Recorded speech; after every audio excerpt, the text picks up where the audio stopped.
السلام عليكم. هنشرح النهارده محاضرة السويت جلانز في الدرماتولوجي. معلش هو الفيديو ده غالبا هينزل متأخر لأن أنا راحت عليا نومة، وفيديوهين اللي بعدهم بتوع المحاضرتين اللي بعدهم يعني هحاول أنزلهم كلهم إن شاء الله النهارده يعني. طيب، في المحاضرات اللي فاتت الارتكاريا أنا كروتها شوية عشان الصراحة كنت قلقان إن وقت الفيديو يبقى طويل يعني، فممكن أنزل لها ريكورد قريب، زي كيس كده، بس هستفيد فيه شوية يعني. هو الارتكارية موضوعها كبير وهي كومن جدا، يعني هو اللي انا قلته كفايه، اللي انا قلته في الفيديو كفايه بالنسبه للامتحان وكده، بس لو عايز تعرف معلومات الكلينيكال المهمه فيها وكده فهنزل لها ريكورد على ميد ريكورد. تمام. هنبدا نشرح في المحاضره، بس قبل ما نبدا نشرح احنا هنشرح في السويت جلاندز. طيب، هو ايه السويت اصلا؟ السويت هو العرق، يعني طريقه الجسم ان هو يتخلص من بعض الحراره، او يتخلص من بعض الالكترولايتس، او يتخلص من بعض الميه، وهكذا ايا كان يعني. المهم ان هيبقى في فانكشنز احنا نعرفها، بس مين ليه احنا عارفين العرق، مش محتاجين نتكلم عليه. طيب، ايه اللي بيفرز العرق في الجسم؟ في نوعين من الجلاندز بتفرز العرق في الجسم. تمام. مينلي اللي بتفرز العرق مينلي، او اللي بنطلق عليه العرق عامه، ده اللي بتفرزه جلاند معينه اسمها ايكراين جلاند. تمام. وزي ما احنا عارفين دايما لازم نبقى عارفين اوريجين الكلمه بتاعت الكلمه اللاتينيه اللي متسمي بيها اي حاجه عشان نعرف نستنتج الفانكشن، او نستنتج الايه الحاجه دي بتعمل ايه. تمام. فايكراين معناها اكسكريتوري، ان الحاجه دي بتطلع اكسكريشن. طيب، ما طبيعي ما هو هتطلع سويت، ماشي، بس لما نيجي نبص للجلاند الثانيه اللي هي دي الايبوكراين جلاند، ودي الايكراين جلاند. تمام. ده الاثنين دول سويت جلاندز. تمام. واحده بتفتح دايركتلي على السكين، دي اللي بنسميها الايكراين جلاند. تمام. ليه؟ لان هي بتفرز السكريشن بتاعها ان في سيلز. لو احنا افترضنا ان ده الدكت، دي كده الدكت، وده السكين اهو. تمام. فالسيلز اللي هنا دي بتفرز السكريشن بتاعها على الدكت، والسكريشن ده بيطلع على السكين. طب ايه الفرق بينها وبين الايبوكراين جلاند؟ الفكره ان السكين اهو، ودي الدكت، ودي الجلاند اهي. تمام. في سيلز هنا بتفرز العرق زي الايكراين، صح؟ بس الفرق هنا ان هي ايبوكراين. ليه؟ ايبوكراين معناها انه حاجه بتثرو اوت، ان انت بترمي حاجه. بترمي حاجه مش بمعنى بتسكريت، بمعنى ان انت بتشد حته من الخليه. ما هو ايبوكراين جاي من كلمه ايبيكال، فانت بتجيب الايبيكال بارت بتاعت الخليه، او الحته الطرفيه بتاعت الخليه، وبتتكسر مع السكريشن. يعني السكريشن نفسه عباره عن اجزاء من الخلايا بتتكسر، ومع مع الفلويدز اللي نازله، فتلاقي ان السكريشنز عباره عن ايه؟ اجزاء من الخلايا برضو بتطلع مع السكريشن نفسه. فالايكراين هو بيور سكريشن، اما الايبوكراين هو سكريشنز مع اجزاء من الخلايا.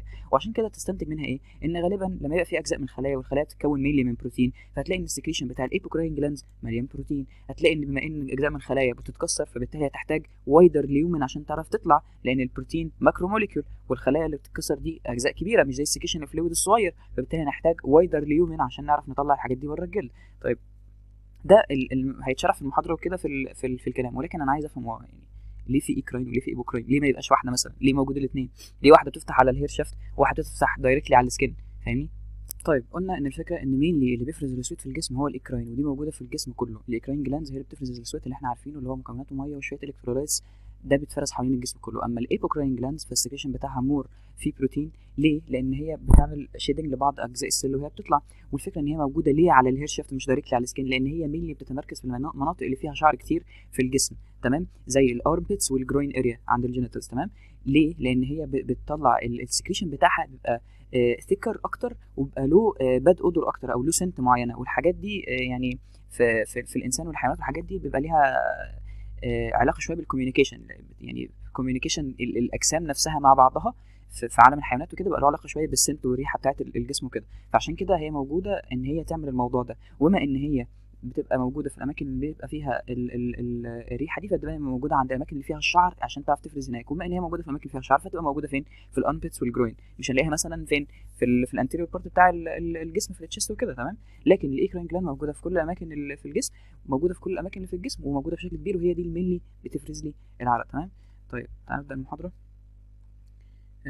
اهو دي بتفتح على الهير شافت، اما دي بتفتح دايركتلي على السكين. تمام. ما ينفعش تبقى بتفتح على الهير شافت، لان هي لو بتفتح على الهير شافت هتبقى كونسايز بس للمناطق اللي فيها هير، ولكن انا مش عايز كده. الجسم عايز ان يبقى فيه عرق حوالين المناطق كلها في الجسم، مش لازم اماكن الريتش بالهير. تمام. ده التايبز اهو. هو فاوند سيرش جلانز، مش مهم الحته دي.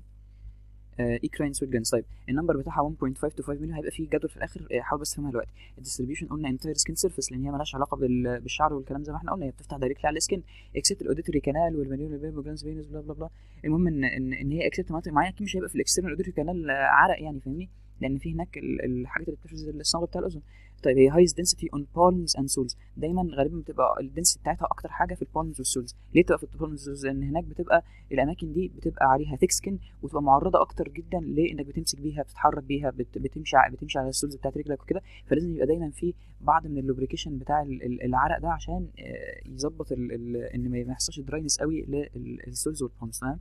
طيب السويت جلاند هيستولوجي هيبقى عباره عن ايه؟ سكريتوري بورشن، وهو الجزء ده اللي بيفرز، ودكتال بورشن او اكسكريتوري بورشن اخراجي، ده الدكتال بورشن. تمام، مش مهم ده هيستولوجي. الاكراين سويت جلاندز قلنا ان الاكراين بتفرز مجرد السويت اللي هو عباره عن ميه وشويه الكترولايتس، فبالتالي هتبقى نارو. اما الايبوكراين بتكسر بعض اجزاء السيلز بتاعتها وهي بتطلع بروتين اللي هو عباره عن ماكرو موليكيولز، فلازم يبقى وايدر اللومن بتاعها. تمام. الاثنين عباره عن ستراتيفايد كيوبويدال سيلز وبيلاك مايو ابيثيليال سيلز، يعني مالهمش علاقه بالمايو ابيثيليال سيلز، يعني مش مثلا زي الحاجات اللي بتفرز اللعاب وكده مثلا في البارتيد جلاندز وكده، لا ده هي ستراتيفايد كيوبويدال سيلز لاك مايو ابيثيليال سيلز. تمام. ما فيهاش ماسلز بتكونتراكت عشان تطلع السكريشن بتاعها. الفانكشنز بتاعها ايه؟ ثيرمو ريجوليشن، ازاي الجسم بتاعك بيتخلص من الحراره عن طريق انه بيحرق الميه دي. يعني انت بتجيب الحراره، انت مثلا عندك حراره كتير في جسمك، بتقوم عامل ايه؟ بتقوم جايب الحراره دي حاططها على شويه ميه، الميه دي تتبخر تقوم طالعه على جلدك. تمام. انت تخلصت من الحراره عن طريق ان انت بخرت الميه اللي جوه جسمك. تمام. والميه دي عشان بتبخرها بتقوم طالعه على الجلد على طول. حلو. المينتنس اوف الكترولايت بالانس، الالكترولايت لو زادت عندك او قلت انت بتقوم ايه؟ عامل جسمك بيعرق يعني عشان يبدا يظبط البالانس ده. لو انت يعني لو انت الالكترولايت بالانس عندك بص شويه. تمام. كل الحاجات خدناها قبل كده وسهله يعني. keeping the stratum corneum moist to ensure fine tactile skills، زي ما احنا قلنا لازم تكون الستريتم كورنيوم او اول طبقه من السكين مويست عشان يبقى فيه تاكتايل سكيلز، يعني في اللمس زي ما احنا قلنا في البالمز والسولز. عشان كده هتلاقي دايما ان الايكراين جلاندز مليانين عند فين؟ عند البالمز والسولز. تمام اهو of the palms and soles. ماشي. عندك حاجه اسمها wound healing، بيقول لك ان keratinocytes outgrowth from eccrine sweat glands have a role in reepithelialization of wounds. الوونز لما يحصل جرح او حاجه، الكراتينوسايتس اللي موجوده في الايكراين سويت جلاندز دي بيقول لك ان هي ليها دور في ان هي برضو بتساعد في بناء الهيلينج بتاع الوند. تمام. طيب الاكسكريتوري فانكشن يعني الفانكشن الاخراجي بتاعها هيبقى فيه بينيفيشال افكت وهارمفول افكت. تمام. يعني بالمنطق كده، هي اكسكريتوري فانكشن يعني ايه؟ يعني ايه الحاجه اللي هتساعدني ان انا اطلعها على الجلد؟ الادويه. تمام. يبقى بينيفيشال افكتس ديليفري اوف سيستميك دراجز، لو انا خدت سيستميك انتي فانجلز مثلا، الانتي فانجلز دي مينلي بتشتغل على الجلد. طب هي هتوصل للجلد ازاي اصلا؟ وغالبا اصلا الستريتم كورنيوم والاماكن دي مش بيوصل لها بلاد سبلاي اصلا. تمام. هيوصل لها ازاي؟ هيوصل لها عن طريق الفتحات بتاعه العرق بتاعه الايكراين جلاندز، ان هي بتطلع لها زي الانتي فانجلز، كيتوكونازول وجريزوفالفين والحاجات دي كلها. يبقى ده البينيفيشال افكت بتاع الاكسكريتوري فانكشن بتاع الايكراين سويت جلاندز.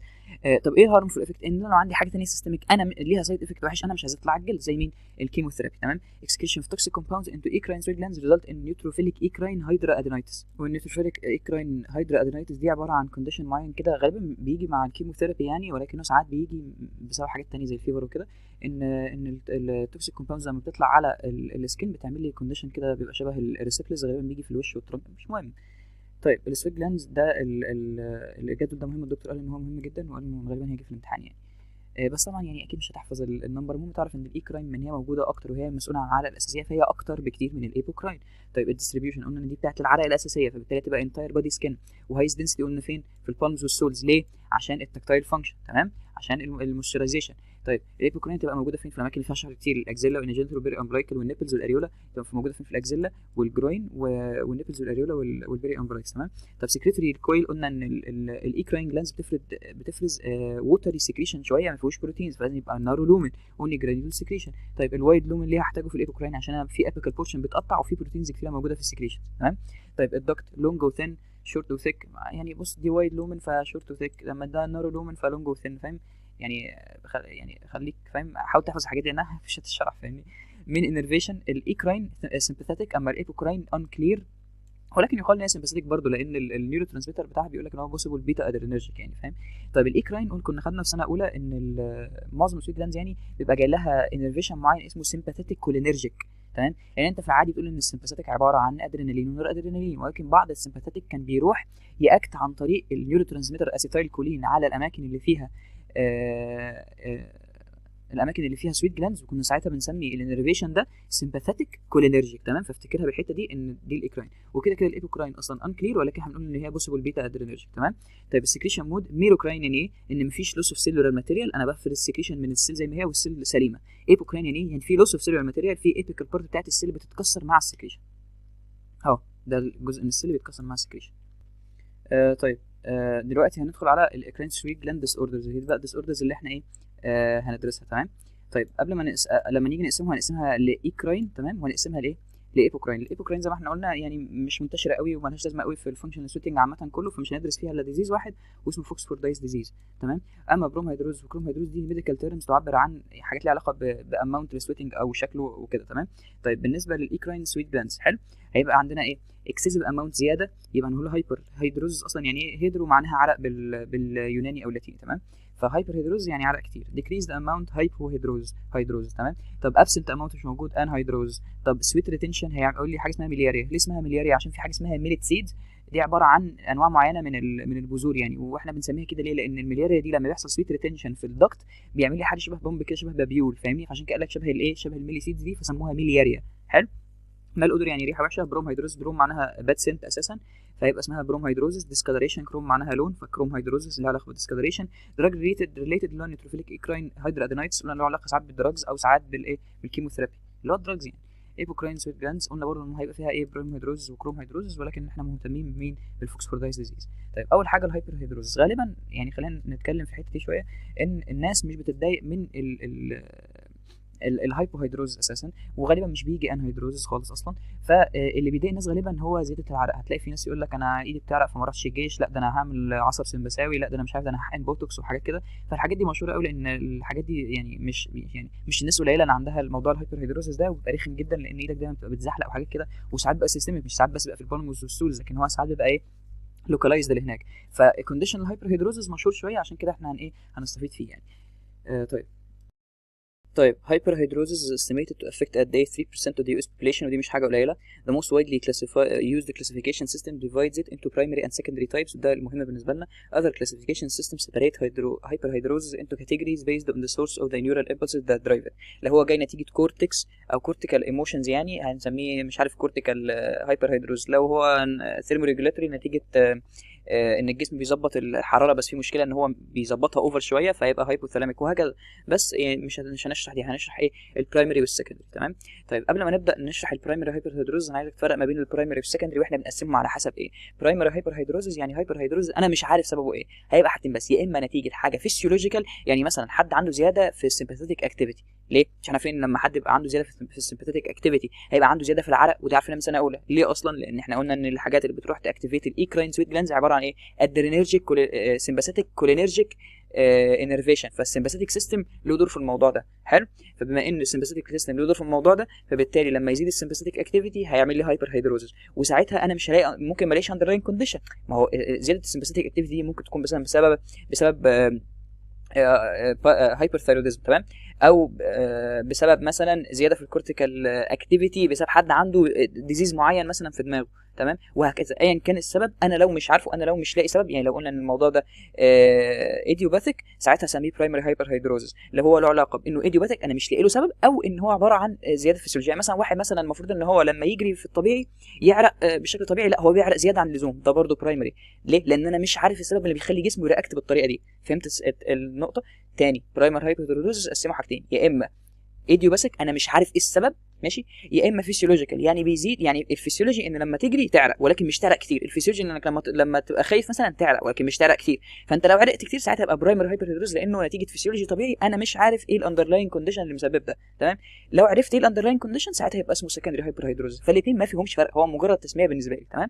طيب الهايبرهيدروزس arise from increased cortical stimulation and occurs only during waking hours، يبقى انا مش بيحصل وانت waking hours، قصدي اسف، ما بيحصلش وانت نايم، تمام. بيحصل نتيجه كورتيكال ستيميوليشن. بسبب ايه؟ انا ما اعرفش. حلو. بسبب ايه؟ ممكن واحد عنده اكزايتي مثلا، ماشي، ولكن لو انا عارف المود ديس اوردر بيسوي ايه وعارف الباثولوجي فين ساعتها يبقى سكندري، تمام. طيب patients are otherwise healthy up to 80% of the affected individuals have family history، يبقى هو له علاقه بايه؟ بالفاميلي هيستوري. ده الهايبرهيدروزس اهو. طيب criteria for diagnosis، تمام. الكرايتيريا فور diagnosis عباره عن 3 حاجات موجودين واتليست 2 من الباقيين. حلو، ايه الثلاث حاجات الموجودين يعني بالذكاء كده؟ هايبر هيدروز هيبقى فيزيبل واكسس سويتنج، تمام. بريزنت قد ايه؟ اتليست 6 مونثs، لان احنا قلنا ان الموضوع ده عباره عن حاجه فاميليار، فبالتالي ان هي جينيتك، فبالتالي هي كرونيك، هو مش حاجه اكيوت كده، لان هي الاكيوت مش هنشخصها اعالجها ليه؟ يعني واحد مثلا جرى وعرق، انا هعالجه يعني اقول له لا طب تعالى تعالج؟ لا، تمام. نو ابيرنت سكندري كوز عشان اسميه ساعتها برايمري. يبقى انا امتى اقول ان هو هايبر هيدروزس؟ لما في فيزيبل اكسس سويتنج. امتى اقول ان هو برايمري؟ لما يبقاش سكندري. وقلنا ان هو بما ان هو حاجه فاميليار، فبالتالي ان هو هتبقى ايه؟ لازم تبقى كرونيك، فبالتالي بريزنت اتليست فور اتليست 6 مونثs، تمام. انت كده عرفت الثلاثه كرايتيريا الاساسيين. بعدين اتليست 2 اوف ذا فولوينج، غالبا بيبقى بايلاترال وسيمتريكال، تمام. يعني في ايدك الشمال وايدك اليمين بيعرقوا زي بعض بس كتير. امبيرز اكتيفيتي اوف ديلي لايف، عشان اقدر اسميه انه ديزيز واحتاج ان انا اعالجه. ما انا مش هروح اعمل لواحد سيرجري اشيل له احرق له اعصاب سمباثيك نيرفز عشان انا عنده انكريز سويتنج بس مش مؤثر على حياته. لا، لازم يمبير الاكتيفيتيز اوف ديلي لايف اتليست 1 ابيسود بير ويك. بيحصل له كتير فبيضايقه، لان هو غالبا ممكن يجي كونتينيوس وممكن يجي على شكل ابيسودز، ان الشخص بيجي له ساعات ابيسودز من زياده العرق، مش دايما عايش حياته كده، تمام. فهو له كذا شكل، تمام. ايج اوف اونست اقل من 25، قلنا ان هو فاميليال فبيبان بدري. بوزيتيف فاميلي هيستوري قلنا عشان هو فاميليال. ستوبس ديورنج سليب لان احنا قلنا ان هو دايورينال مش نكتورنال، تمام. طيب السكندري هايبر هيدروزس، بص هتلاقي كل حاجات انت عارفها. كورتيكال اندرلاينج ميديكال كونديشن، تمام. هايبوثالاميك، قلنا من الكورتيكال مثلا هايبر ثايروديزم عامل زياده على بيأثر على الكورتكس كتير فمزود لي الموضوع ده. هايبوثالاميك، تمام، لان احنا عارفين الناس اللي عندهم اصلا هايبر ثايروديزم بيبقوا بيعرقوا كتير وبيبقوا مور اجريسيف، فاهمني. فالهايبرثيروديزم بيأثر على السمباثيك اكتيفيتي بتاعت الكورتكس. هايبوثالاميك، ميدالري، سباينال كورد اور لوكال ليجن، اللوكال ليجنز في السباينال كورد او كده، فاهمني. ممكن يكون في مثلا تيومر او حاجه شبه كده. ميديكيشن مثلا، نتيجه ميديكيشن. طول ما انا عارف ايه الكوز اسميه سكندري هايبر هيدروز، تمام. فكك من ده. ده انواع العلاجات. يعني بيقول لك ان هو له علاقه بالنيرف، صح؟ عشان هو له علاقه بالنيرف. طيب ما انا لو حقنت بوتولينيوم توكسين او اللي هو البوتوكس بيشل النيرف ده، فبالتالي مش هيعمل لي ايه العرق ده. فبيحط شويه انسيجن سايتس كده ويقوم داخل بيها بالحقنه، حاطط شويه البوتوكس، بس بيعيد الموضوع ده تقريبا من كل 3 4 شهور ل3 ل4 شهور يعني. ده بقى حاجه اسمها فري سندروم. ايه اللي بيحصل؟ لما الشخص بيجي له تروما مثلا في وشه او كده، بيحصل مشاكل على الاوريكولو تمبرال نيرف، تمام. الاوريكولو تمبرال نيرف لما بيتدمج او بيحصل له الانجري دي، بيبقى سهل ان هو مع الاكل اول ما انت تيجي تحرك فكك عند المكان ده بيفضل يحصل له اريتيشن. الاريتيشن ده بيزود الاكتيفيتي بتاعته في انه ينقل السمباثيك اكتيفيتي على المكان ده بالظبط، فيزود لك العرق هنا. فتلاقي الشخص جاي لك بيقول لك ان هو عنده هيستوري اوف تروما تو ذا فيس، ماشي، وعنده انكريزد سويتنج في المكان ده بيزيد مع الاكل. حلو. طب انا هكشف عنه ازاي؟ عن حاجه اسمها ستارش ايودين تكنيك. ده بيقوم حاطط ماده معينه كده فيها ستارش، فيها نشا، والنشا بتتراكت مع السويت اللي طالع تقوم عامله لي اللون الاسود ده. حلو. طيب التريتمنت، بص، زياده عرق هعالجها بحاجه تقلل العرق. حلو. نبدا واحده واحده في الحاجات اللي بنعالج بيها. طيب الفيرست لاين، غالبا الفيرست لاين بيبقى في الحالات المايلد. زي ايه بقى؟ زي حاجه اسمها الومنيوم كلورايد. انت عندك حاجه اسمها انتي بريسبيرنتس، ودي اللي هي الادويه اللي بنديها لمنع العرق. حلو. معظم الادويه الانتي بريسبيرنتس الاساس فيها في العلاج الالومنيوم، ان فيها الومنيوم، تمام. فاللي احنا هناخده هنا ايه؟ عباره عن توبيكال الومنيوم كلورايد. والتوبيكال الومنيوم كلورايد ده موجود في معظم الديودرنتس او مضادات العرق اللي احنا بنحطها يعني وكده، تمام. فده الالومنيوم كلورايد هيكساهيدريت. ده بيتاخد فين؟ بيتحط على الاكزيلا والبال على حسب المكان اللي فيه الهايبر هيدروزيس يعني. وده بيبقى الفيرست لاين ثيرابي. طب لو الموضوع كبير شويه والموضوع مثلا نقول مش بيتشال مثلا مع الالومنيوم كلورايد، او ان الموضوع مثلا سيستميك او كده، ساعتها هبدا ادي السكند لاين. طب السكند لاين هو عباره عن ايه؟ عباره عن كذا حاجه. عباره عن ان انا احقن بوتولينيوم توكسين. وزي ما احنا قلنا البوتولينيوم توكسين او البوتوكس بيتحقن في الايد مثلا في البالم عشان يشيل النيرف ده، ولكن هو ملوش بيرمننت افكت. هو الايفكت بتاعته تمبراري، بتقعد من 4 to 6 months، بعد كده تروح. فبالتالي بحتاج ان انا اعمل كذا جلسه على مدى الشهور دي. فاعمل مثلا 4 شهور وارجع اروح تاني بعد 4 شهور اعمل جلسه، وبعد كده بعد 4 شهور اعمل جلسه، وهكذا عشان الموضوع ده. طيب ايه هو الايونتوفوريسيس ده؟ بروسيجر معين ان الشخص بيقف في حاجه شبه طبق كده مليان الكترولايت، وموجود فيه مركبات الالومنيوم، ودي اللي هي الانتي بريسبيرنس. ايه الفكره؟ ان الانتي بريسبيرنس في العادي احنا بنحطها على الايد مثلا عشان يحصل لها ان هي يحصل لها ابزوربشن يعني، وتعالج لي الموضوع بتاع الهايبر هيدروزس. ولكن في الحالات الصعبه شويه انا بعمل ايونتوفوريسيس ده ليه؟ لان هو بيعمل الكتريك كارنت. ده الالكتريك كارنت ده بيساعد الابزوربشن، اكنه بيزق الالومنيوم كلورايد او بيزق الكومباوندز اللي انا عايز اديها دي، بيزقها جوه الجلد بحيث ان هي يبقى الفانكشن بتاعها اقوى شويه، تمام. فده الايونتوفوريسيس، تمام. او اورال ثيرابي عن حاجه اسمها اوكسي بيوتينين. الاوكسي بيوتينين، بص احنا قلنا تعال نرجع تاني. احنا استخدمنا موضوع ان الاكراين جلاندز قلنا ان هي سبلايد باي ايه؟ سبلايد باي سمباثيتك كولينرجيك، صح؟ سمباثيتك كولينرجيك. طيب سمباثيتك عشان كده قلنا ان هي بتزيد مع زياده السمباثيتك سيستم. طب ما هي كولينرجيك، يبقى لو انا عايز اقفل الهايبر هيدروزيس ده انا اقفل الكولينرجيك، واشهر حاجه تقفل الكولينرجيك الاتروبين. عشان كده تيجي يقول لك ان الاتروبين زي ما دكتور عبد المفتاح كان بيقول لك السايد افكت بتاعته زغلوله ناشفه، ان الشخص بقى عنده دراينس. طب ما ده انا هستفيد بيها هنا في الهايبر هيدروزيس. عشان كده طب ايه هو استخدام الاتروبين الاكتر؟ يعني كانوا بيستخدموه غالبا في ايه؟ في علاج المغص عشان زياده حركات القولون. ففي حاجه زي الاتروبين كده، نوع معين برضو من الحاجات اللي بتعاكس الاسيتايل كولين، يعني كان بيستخدم نورمالي في النوكتورنال انيوريسيس، الناس اللي بيجي لهم تبول لا ارادي وهم نايمين. ليه؟ لان هو بيساعد في انه يقفل السفنكترز، لان انا بقفل مش احنا قلنا ان الاسيتايل كولين او الباراسمباثيك سيستم في الجي اي تي بيزود الموتيليتي ويفتح السفنكترز، تمام؟ بيكونتراكت المسلز ويفتح السفنكترز. طب انا هقفله، هعمل ايه؟ هريلاكس المسلز واقفل السفنكترز، عشان كده بيعالج النوكتورنال انوريسيس، تمام؟ ولكن انا هلاقي له حاجه تانية برضو في انه بيمنع مين؟ بيمنع افراز العرق. فهاخد الاوكسيبيوتينين كاورال ثيرابي عشان موضوع العرق ده، تمام؟ فاهم الحته دي ان هو له علاقه بالاتروبين افكس، ان هو السايد افكت بتاعته ان هو بيمنع العرق وكده. فالدراج اللي انا نورمالي باخده في النوكتورنال انوريسيس مثلا هاخده في الهايبر هيدروزيس عشان يعالجها لي، تمام؟ بس هتلاقي حتى مكتوب عندك هنا مثلا ايه؟ بروبرانولول. ليه موجود؟ لان ده بيتا بلوكر، وقلنا ان الموضوع له علاقه بايه؟ هيقفل الهايبر هيدروز. ليه؟ لانه بيقلل السمباثيتيك اكتيفيتي، ما هو انتي سمباثيتيك، صح؟ بس هو غالبا بيتاخد في الهايبر هيدروزز اسوسييتد وذ ستريس. دي مش علينا يعني، بس اعرفها نفسك كده كايه كمعلومه يعني. لان غالبا لو احنا افترضنا مثلا دفعتنا فيها 400 واحد، قول مثلا عندنا مثلا 6 7 عندهم هايبر هيدروزس، وغالبا احنا في طب في كلنا عندنا ستريس، فهتلاقي ان هو ساعتها لما يجي ياخد بقى دواء للهايبر هيدروزس ده هياخد بروبرانولول. لان اصلا هتلاقي معظمنا، اصلا انا نفسي كنت باخد بروبرانولول عشان اللي هو الاندرال، عشان التاكيكارديا والحاجات اللي بتيجي اسوسيتد مع الامتحانات دي وكده يعني، تمام؟ فغالبا ابقى عارف ان لما تبقى انت عندك ستريس، لما يبقى عندك هايبر هيدروزس وانت كده كده عندك ستريس عشان انت في طب، فبالتالي يبقى خد بروبرانولول، تمام؟ طيب نرجع تاني للتريتمنت كانت ايه؟ اول حاجه الومنيوم كلورايد، اللي هو بيبقى موجود في كل الديودرنتس او مضادات العرق، اللي هو الانتي بريسبيرنتس عامه اللي كلها الومنيوم كلورايد هيكساهيدريت. ده بيتاخد في حالات الفيرست لاين اللي هي النورمال، بيتاخد كتوبيكال ثيرابي، تمام؟ طب السكند لاين انا مثلا الالومنيوم كلورايد هيكساهيدريت ده مش راضي ان هو يمتص بسرعه، هو عامل ايونتوفوريسيس عشان اساعد على الامتصاص بتاعه. طيب انا محتاج ان انا مش هفضل اخد كل شويه التوبيكال ده ومش جايب نتيجه، ساعتها في السكند لاين هاخد بوتولينيوم توكسين كل من 4 ل 6 شهور الجلسه، تمام؟ ليه؟ بيشيل النيرف فبيقلل افراز العرق. طب الاورال ثيرابي بالنسبه لي هاخد الاوكسيبيوتينين، عشان الاوكسيبيوتينين ده بيعمل ايه؟ بيقلل افراز العرق نتيجه ان هو ليه انتي كولينرجيك اكتيفيتي، تمام؟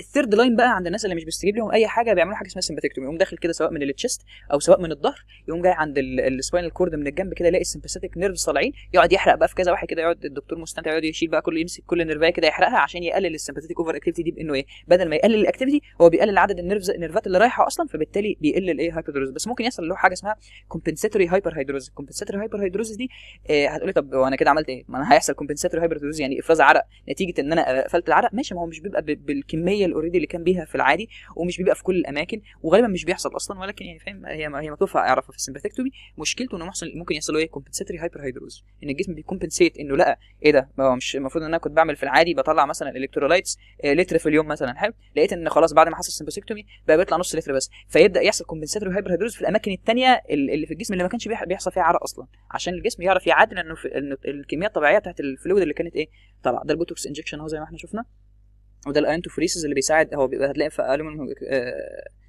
كلورايد هيكساهيدريت والحاجات دي موجوده هنا، بيساعد ان هي تدخل الجلد، تمام؟ ده الايونتوفوريسيس. طيب الملاريا، تمام؟ الملاريا عباره عن ايه؟ عباره عن ان الدكتس مقفوله، انا مش مفيش زياده افراز ولا نقص افراز، لا ده هو مقفوله في اوبستراكشن. سويت ريتنشن كان بيكوز باي اوبستراكشن اوف ذا ايكراين دكت ات فاريوس ليفلز. طيب نقول بقى ملياريا كريستالينا وملياريا روبرا وملياريا بروفوندا، من اسمائهم برضو زي ما احنا بنعمل دايما في حوار الاسماء والاوريجين بتاع الاسماء، هتلاقي الموضوع سهل جدا. طيب هنبدا بقى بالراحه. انواع الملياريا عباره عن 3 انواع على حسب الليفل بتاع الاوبستراكشن ده. لو هو سوبرفيشال قوي بسميها ساعتها ملياريا كريستالينا، ماشي؟ وهنعرف ايه دلوقتي، تمام؟ كريستال معناها ايه؟ كريستال اللي هي كريستاله، حلو، عشان هنلاقي ان هي عباره عن كلير فيسيكلز، غالبا بتبقى سوبرفيشال جدا بتحصل في النيونيتس، تمام؟ يبقى عباره عن ايه؟ سوبرفيشال دكتال اوكلوجن. لما يحصل اوكلوجن للغده بتاعه العرق دي، هتبقى العرق هيتجمع فوق قوي، فانا هشوفه، فلما يتعكس لي الضوء على الميه دي، لان انا شايف الميه تحت طبقه الجلد الرفيعه اللي فوق مش هو سوبرفيشال، هيعمل لي ريفليكشن كده، فيبان لي شبه لونه كلير فيسيكل، فسميها ساعتها ملياريا ايه كريستالينا. تمام، زي الكريستالات. طب ملياريا روبرا او بريكلي هيت، ده غالبا الموست كومن تايب اوف ملياريا، وبنسميها السويت راش، وده انا شفتها في المستشفى لما رحت دمياط يعني الاسبوع اللي فات.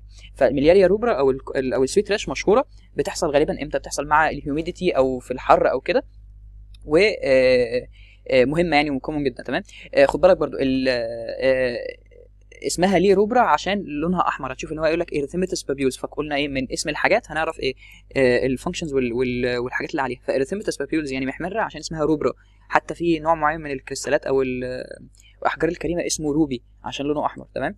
فهي اسمها ايه ملياريا روبرا او ده السويت راش او الكومون ملياريا. تمام. هنعرف برضو هم متسمين على حسب دي اقل شويه، دي تحت شويه مش سوبرفيشال. بعدين ملياريا بروفوندا، بروفوندا معناها ايه؟ زي بروفوندس يعني حاجه ديب قوي او مختفيه. هتبقى وايت بابيول. ليه وايت بابيول؟ لان انا هشوف الجلد بقى عادي، لان هي هتبقى تحت قوي فانا مش شايفه اصلا، فمش هشوف، فهي هتبقى عامله اريتيما، يعني مش هتبقى عامله اريتيما بس هتبقى ملتهبه برضو، فانا المفروض في احمرار، ولكن نتيجه ان هي ديب قوي فانا مش شايف الاحمرار ده. تمام. لكن ايه كريستالينا فوق قوي سوبرفيشال قوي، فما فيش انفولفمنت اصلا للحته اللي فيها البلاد فيزلز، فبالتالي تبقى كلير فيسيكل. ملياريا روبرا دي في النص، هي عامله انفولفمنت بسيط للبلاد فيزلز، ولكن هي فوق شويه فانا شايفها، فانا هشوف الانفولفمنت دي. طب البروفوندا انفولفد اكتر مع البلاد فيزلز، ولكن هي ديب قوي لدرجه ان انا مش هشوف الانفولفمنت دي، فتبقى ساعتها وايت بابيولز. تمام. كومن ان يونيتس عشان الدكتس ار نوت فولي ديفولف، فممكن يحصل فيها مشاكل، بتبقى ليفنج ان هوت وهيوميد كلايمتس، وممكن تيجي في الشتاء عشان في اعتقاد مصري يعني ان انت لازم تدفي العيل، فتقوم جايبه الام العيل تقعد تلفه في 500 بطانيه كده، فتلاقيه جاي لك في الشتاء وعنده سويت راش. انت مش فاهم ازاي بقى، هو عشان امه بتبقى خايفه عليه من البرد وكده، مع ان الحاجات دي اصلا بتقلل مناعه العيال قوي يعني. المهم ريزولفز وذ ريلوكيشن اند كول انفايرمنت، وحاجه مش صعبه يعني. قلنا اهو ده الكريستالينا فوق قوي، فانت هتشوف الفيسيكل دي هترفلكت الضوء فتشوفها لونها ابيض. طب دي تحت هتلاقي عامله شويه انفولفمنت مع الديرمس مع البلاد فيزلز، وبما ان هي فوق فانت هتشوف الاحمرار ده من فوق، فنسميها ساعتها روبرا، او ده الموست كومن تايب اوف سويت راش. تمام. بعدين دي تحت دي مور انفولفمنت مع البلاد فيزلز، عامله اريتيما كتير اهي، بس نتيجه ان هي ديب قوي انت ما عدتش شايفه، فانت مش هتشوف اريتيما، انت تشوف ايه وايت بابيول بس. تمام. دي ايه البروفوندا. طيب دي انواع اهو، الكريستاليه موجوده فين؟ في الستريتم كورنيوم اعلى حته، وبعدين هنا الروبرا في الميد ابيديرمس، والبروفوندا في الديرمال ابيديرمال جاكشن عشان يبقى فيها كتير اريتيما، بس يو كانت سي ات بيكوز ات ايه ات از ديب. تمام. ولكن هو لو سالك مين اللي فيها اريتيما هتقول له الروبرا، لان كلمه اريتيما ده شكل، يعني انت بتشوف الاريتيما، مفيش حاجه اسمها اريتيما انا مش شايفها. تمام. انت لو مش شايفها فهي ما اسمهاش اريتيما، بس انا بقول لك كده عشان تفهم بس ان في انفولفمنت اكتر للبلاد فيزلز يعني عادي. تمام. عشان تفهم انه كل ما بتنزل اكتر كل ما تنفولف بلاد فيزلز، بس كل ما تختفي اكتر انك تشوفها. تمام. دي كلير فيسيكلز. اما دي بابيولز، او ممكن تبقى على فكره كومبليكيتد بان يحصل لها باستيولز، ودي بتحصل كتير عادي، بنسميها ملياريا باستيولوزا، لان لو حصل لها سكندري انفكشن، لان خد بالك هي ساعات بتبقى اصلا نتيجه الحراره، مش هنقول ان الهيوميديتي والهيت بتزود من الموضوع ده. طيب ما الهيوميديتي والهيت هي ممكن اصلا الواحد يجي له فيفر، فالهيت دي تبريدسبوز ان يجي له ايه؟ ان يجي له ملياريا روبرا، وبما ان هو اصلا عنده فيفر مثلا من انفكشن، فالملياريا روبرا دي يحصل لها انفكشن وتعمل لك ايه ملياريا باستيلوزا. تمام. او العكس ممكن يجي لك الملياريا روبرا ومع الهيوميديتي، عشان هي بتمنع ان السويت يطلع، وبما ان السويت مش هيطلع فهيزيد الحراره، ولما تزيد الحراره يزيد كمان الملياريا روبرا، فاكنها ايه بتكسكريت اتسلف، وكمان بريدسبوز للانفكشن، فممكن يحصل كومولي ملياريا باستيلوزا، او ان هي تتملى باس وتعمل لك باستيول. تمام. البروفوندا هي قلنا ان هي عباره عن ايه وايت بابيولز. طيب الكريستالينا فيس اند ترانك بتيجي غالبا في النيونيتس زي ما هو مكتوب هنا. الروبرا نيك اند ابر ترانك، وشفتها كانت جايه في التشست والابدومن، وبرده ورا في الظهر. البروفوند ترانك اند بروكسيمال اكستريميتيز، يعني احفظهم عشان لو جم ايه جدول يعني. هي ملياريا كريستالينا، شايف حاجات كريستالز اهي، دي ملياريا روبرا حاجات لونها احمر، ملياريا روبرا اهي. تمام. لونها احمر برضه، دي اللي انا زي اللي انا شفتها بالظبط، دي ملياريا روبرا. تمام. ودي ملياريا باستولوزا مقفوله بس هي عشان دي سكندري انفكتد ملياريا روبرا. تمام. دي ملياريا ايه باستولوزا. تمام. طيب epidemiology and pathogenesis، ملياريا is most commonly in children عشان الducts مش mature enough, particularly in neonates whose eccrine ducts are not fully developed. Congenital miliaria crystallina has even been described. Miliaria is also common in adults who live or work in very قلنا ايه hot و humid environments. ماشي. او حتى لو الجو برد، بس قلنا ان هو طفل مثلا مامته ايه لفه 500 بطانيه. ماشي. complications of malaria include ايه secondary bacterial، ان هي ممكن تعمل لي ملياريا باستيولوزا، impaired thermal regulation, hyperpyrexia، بس الحاجات دي يعني صعبه قوي تحصل، ان هي انت هيجي لك ملياريا في جسمك كله، لا يعني الموضوع صعب يحصل، لكن هي منطقيا او نظريا هايبربايركسيا. ليه؟ لان الطبيعي ان جسمك بيتخلص من الحراره عن طريق العرق، فانت لو الحاجات دي حصل لها اوبستراكشن مش هتقدر تتخلص من الحراره، هيحصل لك هايبربايركسيا اللي هي عايز حرارتك تزيد. تمام. كومبنسيتوري هايبر هيدروزس في الاماكن اللي حواليها، دي ممكن منطقيه زي ما احنا قلنا، يعني انت لما بتقفل زي في السمباسيكتومي الثيرد لاين، لما بتقفل مثلا ان انت عملت سمباسيكتومي مثلا عن النيرفات اللي رايحه للايد عشان ما يحصلش هايبر هيدروزس فيها، هتلاقي ان الاماكن الثانيه في الجسم زي الترنك ممكن يحصل فيها هايبر هيدروزس او زياده افراز للعرق كومبنسيتوري، لان ما بقاش بيحصل في الاماكن اللي كان بيحصل فيها في العادي. ملياريا اكزيماتوزا دي غالبا بتحصل في الناس اللي عندهم اتوبيك ديرماتيس، لان احنا زي ما قلنا اولا العرق لما بيطلع بيعمل مويسترايزيشن للسكين، فبالتالي الاكزيما اصلا بتحب الدراينس، فلو حصل اوبستراكشن للاماكن اللي بيطلع منها العرق والدكتس دي هيبقى في دراينس، فبالتالي يحصل اكزيما. او الناس اللي عندهم اكزيما اصلا عندهم اكزيما دي بتعمل انفلاميشن شويه، بتعمل حراره، والحراره بريدسبوز لان يحصل ايه ملياريا، فبالتالي الاثنين بيسببوا بعض. ما اعرفش ليه مكتوب وذ هيلينج الصراحه، بس هي غالبا عند الناس اللي عندهم ايه غالبا هيستوري اوف اتوبيك ديرماتيتس، فبيجي لهم اصلا الديرماتيتس بسبب ان عندهم دراينس او كده، فالاثنين بيدسبوزوا لبعض ان يحصلوا ملياريا اكزيماتوزا. تمام. ديفرنشال دايجنوز في الملياريا مش مهم، الدكتور ما شرحش دي. التريتمنت بتاعها ايه؟ بليسمنت اوف بيشن ان ايه كول انفايرمنت، ممكن احط لانولين. اللانولين ده عباره عن ايه؟ عباره عن مويسترايزنج كريم او مرطب بيتحط بس ليه عشان ما يحصلش دراينس. تمام. ميدز اوف ذا بلاجز ملياريا بيرفاندا بلا بلا بلا. ريتينويدز ده فيتامين ايه اللي هو فيتامين ايه يعني، هو ريتينويدز هو الثاني كان اسمه تريتينوين. طيب هو الريتينويدز ده عباره عن فيتامين ايه بس هو برود شويه. لما نيجي نقول بقى في التريتمنت بتاعت حاجات ثانيه هنقول ان احنا بنستخدم نوع معين من الريتينويدز اسمه تريتينوين. تمام. فاعرف بس ان في التريتمنت اللانولين بعمل مويسترايزنج للسكين عشان الدراينس تبقاش موجوده، لازم دي اهم حاجه بتحط البيشنت في كل انفايرمنت ماشي. وفيتامين ايه وفيتامين سي عشان الحاجات دي بتساعد في ان الموضوع ده يروح. تمام. ندخل بقى في الايبوكراين ديس اوردرز. الايبوكراين ديس اوردرز اللي هو الفوكسفوردايس ديزيز. تمام. ده شكله على فكره مهم وغالبا هيبقى جاي في التوتوريال. الديفينيشن ديزيز از كرونيك بيريتيك ديس اوردر اوف ذا ايه ابوكراين جلاندز كومونلي افكتس وومن، عشان هو له هرمونال ريجوليشن شويه، عشان بيجي نتيجه نقص الاستروجين. حلو. The etiology of foxoidosis is unknown but hormonal factors زي ما قلنا are thought to play a role. Emotional physical stimuli may also have a role in disease course. This has occurred following the trauma of laser hair removal. فساعات بيجي نتيجه التروما على المكان ده دايركت، او بيجي نتيجه ايه hormonal regulation يعني. It presents as dome-shaped skin color discrete perifollicular papules with the axillary and genital and perioral skin، عشان دي الأماكن اللي بيبقى فيها الإيبوكراين جلاندز. ماشي. هو ده شكله، هو فأنت من شكله يعني هتعرفه. تمام. less communications include مش مهم. loss of hair in affected areas is frequently observed. The condition is often intensely pruritic، بيبقى في هرش جامد قوي.